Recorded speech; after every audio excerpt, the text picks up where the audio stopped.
To the channel. I'm Crypto Trend Trader, and today we're going to be taking a look at Bitcoin on the weekly. Before we get started, I'd like to remind you it's not financial advice. I'm not your financial advisor. These markets are extremely volatile, so please do your own research. Alright, so here we have the Bitcoin weekly, looking at the Bitstamp chart, and I just want to go through here talking about this pending breakout and where we might be headed to.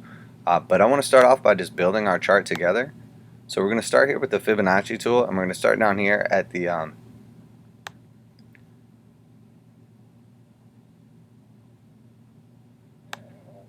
start down here all the way at the bottom, go all the way to the top, and we're going to leave that one in blue. And then we're going to do the next one from the top here at the $20,000 range, and we're going to come down here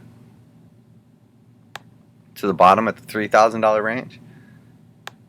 I just pulled this one over a little more.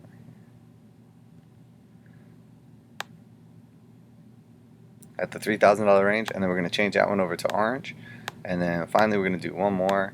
We're going to put this one in green, and we're going to have this one go now from the bottom here all the way to the top of the $14,000 wave. Alright, so basically we came from like the $150 range to the $20,000 range, and then we took one from the $20,000 range to the $3,000 range, and then we pulled one from the $3,000 range to the $14,000 range. And now we're going to look for confluence over here. So when we go over to the side, we know that when we were coming up, we got a strong reaction off the 236 here, or off the 0.5 rather, and we couldn't get above it of the wave down. So when we couldn't get above the 0.5, couldn't get a candle close, we eventually found weakness and we broke back down. Typically when you break down to the 0.5, your next target's going to be the 382. Came down to the 382, couldn't get back above it, so now our next target would be the 236. Alright, so that is going to be the target right down there, according to that single fib level alone and nothing else. So that's the target off of, I should make it the color. That's the target off of the orange fibs right there. Alright, so now we're going to look at the blue fib. So when we came up with the blue fib, we came down here, made it past the 786, come down all the way here, bounce back up, and then we made it to the 618, we made it to the 0.5, we made it to the 382, but we fell short of the 236. So we couldn't get up to the 236, started consolidating, came back down to the 0.5 here, found support, broke support at the 0.5, so now the next target is going to be the 618, which was already realized, so technically that one already fulfilled its target.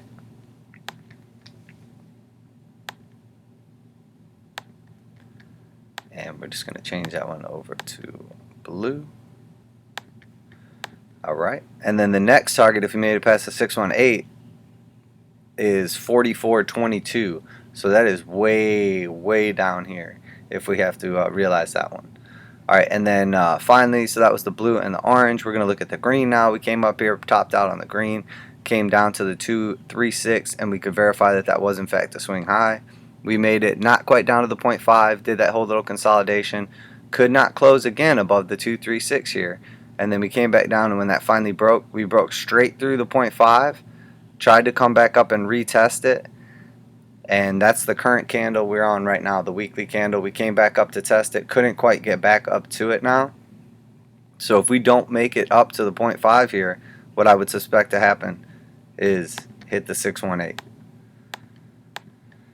So in all reality, when we're looking at this right now, we're in the zone, we're in the buy zone for this area.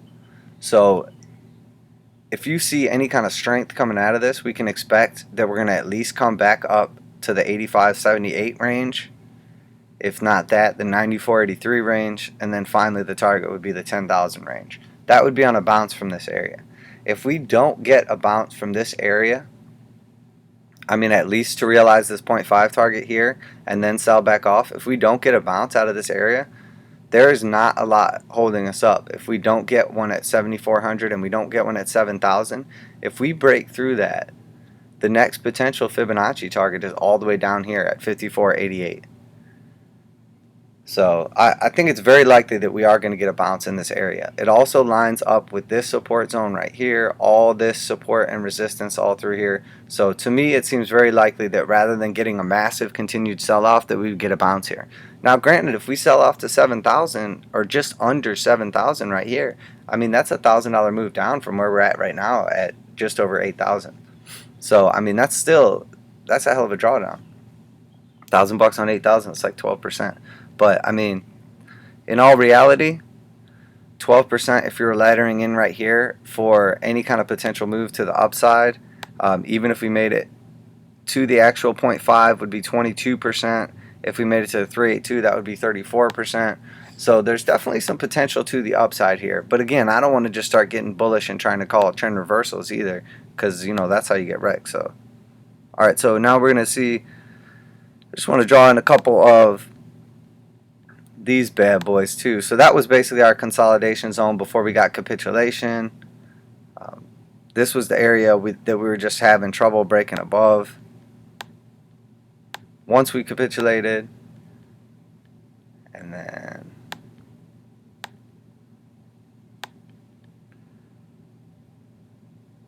that was the consolidation zone right there. As you can see, it lines up very well with the rest of the stuff. I mean, we really don't need this one here. It's just getting a little cluttered. The other two are kind of out in the middle of nowhere, but they're clear like support resistance zones.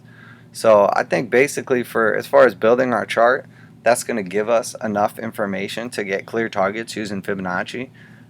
Now the next thing to do here, I think, is everyone had been talking about how, basically, or everyone had been seeing how we're in that descending triangle up here, obviously. And we had talked about way back when that we thought it might actually be a channel. So what I'm doing right here is I'm starting at the very top of the channel, and then I'm going to how you were drawing this. If you drew it right from the beginning, how we were drawing it, you would go straight to that tip right there, and then this would just break out just a little bit over top. Matter of fact, let me draw my other one, and then we'll go to the daily. So now we're going to do one more channel, and this is like the hindsight channel. It's just going to be angled a little different, and we can fine-tune that on the smaller time frames. And I'll explain exactly why we're doing it that way too, as soon as I clean this up a little bit. Alright, so now let's switch over to the daily, and you'll see now we have these two channels. And the reason we drew them the way we drew them is, I'm just going to fix these up. Alright, if you were drawing this as you went and you drew this red one, you would go from tip to tip. You would go from the top to the top, the wick to the wick, okay? And then the purple one, I want to have go like a hindsight one, because we actually broke out of that and put a wick in higher. So I want to have that one as well. And then in a second we'll see exactly why. Okay, so that looks pretty good right there. And we got the tops and the bottoms lined up. So now let's look down here at the heart lines, okay? So basically, when it came up here, the one topped out, you had it drawn. When this one came up here and it broke out of the channel, people got faked out and thought we were going to higher prices, and then immediately sold off. So the second channel is to represent the people who drew it to that tip. The first channel is to represent the people who drew it to the first one and just left it how it was. Okay? So now that we have both those channels drawn here and we're looking at it on the daily, and we've got our bottom here clearly going off that point right there, the other one goes off the first point. Just like we said, basically to see what people could be seeing here. And as you'll see, we are topped out right here at this point. We topped out, we couldn't get above it. And that is what is forming our smaller descending triangle that we've been trapped inside of. So now you'll see, and we're right at the bottom of it again, but you'll see that diagonal line, that green trend line right there, is what's actually forming the descending triangle that we're moving around inside of. Okay? So that's where that's coming from. And you'll see the confluence here. It acted as support, it acted as resistance. It was very strong multiple times. So what we expect to happen after we sell off and find support at a zone like this, a key consolidation zone, we bounce up. If we can't break the top, we test the bottom. So now here we are, we're testing the bottom of that triangle right now. On the daily, we're at it right now. So if we get a close below this point here, what I'm expecting is continued sell-off. We're already at the zone. We're at the buy or the accumulation zone for every single one of these levels, for these fib levels, depending on which one, the algos are fulfilling.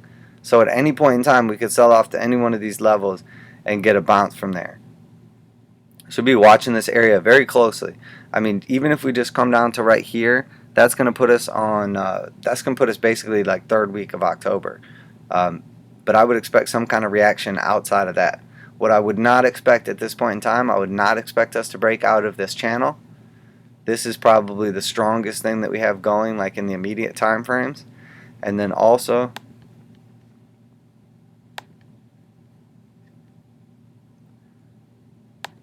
this is another really big one as well. We're at this level. And you'll see I just drew that in orange real quick. I'm going to go to a longer time frame. But you'll see we're at that level where we had basically just found consistent support. And can't draw this perfectly, but I mean, we're close. And when we come to that, that's going to be a huge reaction one way or the other. We're going to get some kind of reaction off that one way or the other. So we can expect that for sure. But when we broke through some of these other key points here, that's when we started running into trouble with this trend. And now you'll see, we've been talking about this whole time how this pattern right here looked exactly like this pattern right here. It just looked like a mini version of itself. And so what we can expect to happen is this consolidation capitulate. If you were looking at this inside of here, you could have said any one of these points was that consolidation and thought that was it and then capitulate. So we don't know if this was the actual capitulation or if we can expect that was a consolidation first markdown and then we can get another markdown or an actual capitulation. So what we're going to keep our eye out for is, regardless of any moves we get back up to the top, I don't see us breaking this channel anytime soon. I also don't see us coming down and necessarily breaking this channel anytime soon. But because it's a descending or downsloping channel that we're inside of, that implies that any trade you take, the longer that you're in that trade for, the more likely it is to go down because price is moving to the downside. So what we can count on is any trades we take inside this area that we want to, a bounce or a bullish trade or a potential move to the upside, we want to be holding for as little time as possible. And any trades to the downside, we want to hold for as long as possible because theoretically we're going to continue going down, so it makes sense to, hold an open short, a trade to the downside. So that's basically it. That's the channel we're looking at. That's the areas, targets, key levels that we're looking at, and what we can expect here. Let's pull it back out to the daily real quick, and we'll just pull up a couple of traditional indicators and see what we've got going on. You'll see we have the stochastic, we have the MACD, and we have the RSI, and according to all three of them, we are bottomed out currently, which does align with the fact that we're at the bottom of this consolidation pattern here and also near the bottom of the channel. But just because you get this curling over and headed to the upside, which we are actually technically still going to the downside, but it looks like they're trying to pull over, we may not be able to get nearly as much of a push to the downside here, but we may be able to develop some divergence. So if we sell off here and we can get a lower point, we could potentially have some kind of divergence and then expect some kind of pop off to the upside if we can get like a higher price but lower point on the oscillators, or a lower price but less powerful oscillators. That would imply that we could get like a pop-up move here.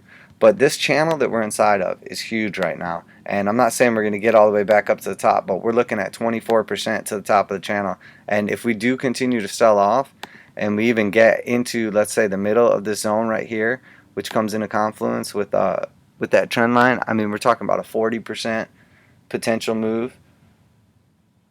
To the upside, I mean, there's definitely going to be some very good entries in this entire area coming in for potential bounce. But again, we don't want to just jump on it just because, you know, we're expecting a bounce here, because all the people who did that at the 0.5 got in trouble. So